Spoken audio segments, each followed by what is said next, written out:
There's many worse things than death to be terrified of. Like insanity is probably one. You know, pain, that's a bad one.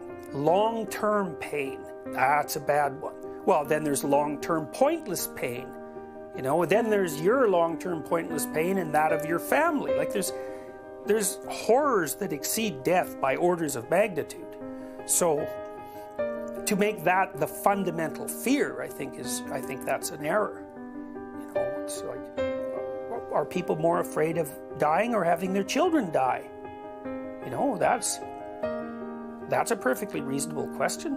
So I read Becker. Really read him. Like, I like Becker's book. It's brilliant, but he makes a bunch of mistakes.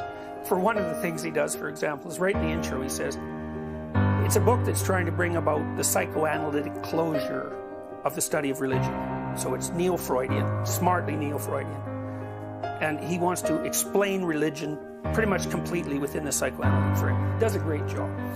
But in the intro he says, well, you might wonder why in a book that's devoted to the last word in psychoanalytic thinking about religion, I never mention Jung. So then he says a bunch of things about Jung. One of them is, I could never understand a single thing he was talking about when he wrote all his works on alchemy. It's like, oh well, that's a problem, because that's where all the information that your book lacks is. All of it. You missed it. It's like, yeah, you're thinking about the hero myth, for example, as a delusion.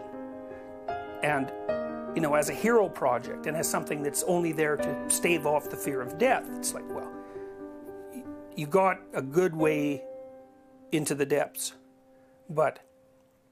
and way farther than most people get, but you missed the next 300 stories. So, and that's too bad. So